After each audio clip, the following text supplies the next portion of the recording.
Hello বন্ধুরা, good morning সবাইকে। সবাই কেমন আছো? ভালো আছো? সুস্থ আছো?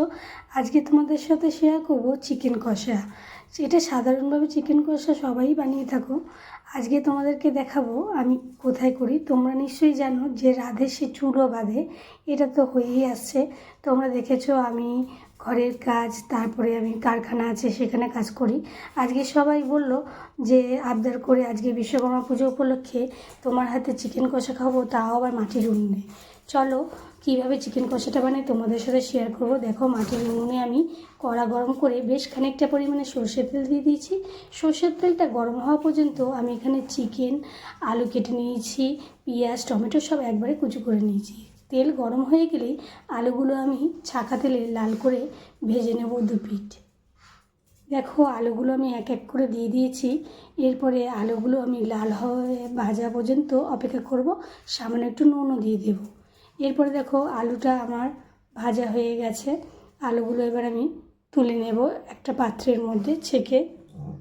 আলুগুলো ভাজা হয়ে গেলে আমি তুলে নিয়েছি একটা পাত্রের মধ্যে। যেহেতু আমি কাঠের জালে রান্না করছি, তাই পরিমাণ মতো সব কিছু আমি গুছিয়ে নিয়ে বসবো।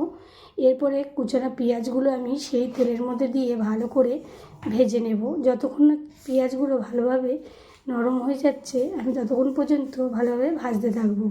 এখানে আমার আলু ভাজা কমপ্লিট হয়ে গেছে। দেখছো লাল লাল করে কী সুন্দরভাবে আলুগুলো ভাজা হয়ে গেছে। এরপরে পেঁয়াজগুলোকে আবার নাড়াচাড়া করতে থাকবো। দেখো, পেঁয়াজগুলো যতক্ষণ না ভাজা হবে ততক্ষণ পর্যন্ত আমি ভালোভাবে ভাজতে থাকবো। আর দেখতেই পাচ্ছ গ্যাসের থেকে কীভাবে আগুনটা তেজ। তাড়াতাড়ি করে পেঁয়াজগুলো ভাজাও হয়ে যাচ্ছে। এরপরে পেঁয়াজটা ভাজা হলে আমি বেশ কিছুটা টমেটো কুচি আগে দিয়ে কুচিয়ে রেখেছিলাম, সেগুলো দিয়ে দেবো। টমেটো কুচিগুলো দেওয়া হয়ে গেলে ভালো করে খুন্তি দিয়ে নাড়াচাড়া করতে থাকবো যতক্ষণ না টমেটোগুলো ভালোভাবে ভাজা হচ্ছে। এরপরে সামান্য একটু চিনি দিয়ে দেবো, যাতে চিকেনের কালারটা একটু সুন্দর চলে আসে।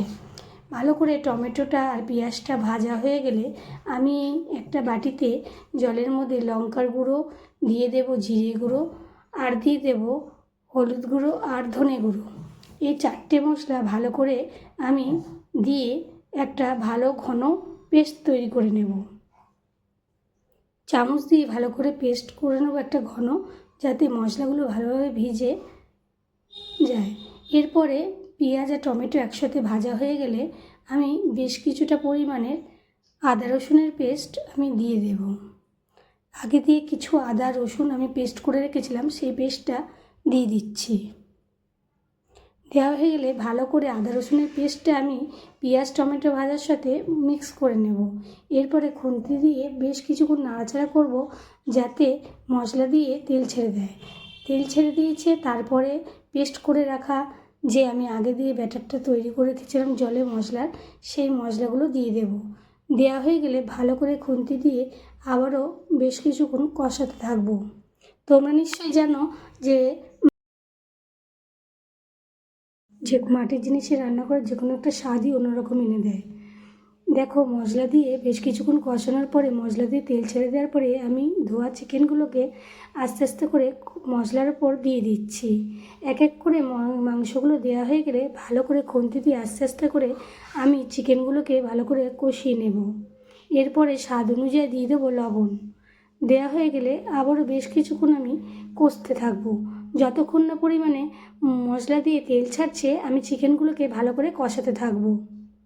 যেহেতু এটা মাটির উনুনে হচ্ছে, তার জন্য বেশ কিছুক্ষণ কষাতে থাকবো, যাতে চিকেনের কালারটা একটু অন্যরকম হয়ে যায় আর চিকেনটা ভালোভাবে সিদ্ধ হয়ে যায়। এরপরে দেখো, আমার চিকেনটা কষাতে কষাতে ভালো তেল ছেড়ে দিয়েছে। তারপরে আমি ভেজে রাখা আলুগুলো চিকেনের ওপর দিয়ে ছড়িয়ে দেব। আলুগুলো দেওয়া হয়ে গেলে খুন্তি দিয়ে আবার বেশ কিছুক্ষণ আমি মাংসের সাথে মিশিয়ে নেব, যাতে চিকেন আর আলু ভালোভাবে মাংসের মশলার সাথে মিশে যায়। দেখো, আমি এখানে একটুখানিও জল দিইনি, তাতেই মুরগির মাংস দিয়ে তো জল ছাড়েই, আর কাঠের জালে যেহেতু রান্না হচ্ছে, এর একটা অন্যরকমই মাত্রা এনে দেয়। এরপরে আমি আগুনটা একদম লো ফ্লেমে দিয়ে দেব। অল্প অল্প আঁচ দিয়ে আমি চিকেনগুলোকে ভালো করে কষাতে থাকবো। তোমরা দেখতে পাচ্ছ চিকেনের একটা অন্যরকম কালার চলে এসেছে। এরপরে ফুটে উঠলেই রেডি হয়ে যাবে আমার চিকেন কষা। তার উপরে আমি সানরাইজের একটু গরম মশলা ছড়িয়ে দিলাম, দিয়ে নাড়াচাড়া করে আমি প্লেটে তুলে নেব।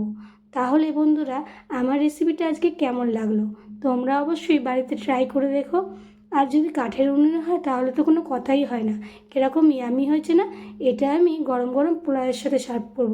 তোমরা চাইলে রুটি, রুমালি রুটি, ফ্রাইড রাইসের সাথেও সার্ভ করতে পারো। তাহলে আজকের ভিডিওটা যদি ভালো লেগে থাকে অবশ্যই লাইক কমেন্ট দিয়ে আমার পাশে থেকো। আজকের মতো এখানে এই ভিডিওটা শেষ করলাম। ভালো থাকবে, সুস্থ থাকবে আর কমেন্ট করবে, সাবস্ক্রাইব করতে ভুলো না কিন্তু। টাটা।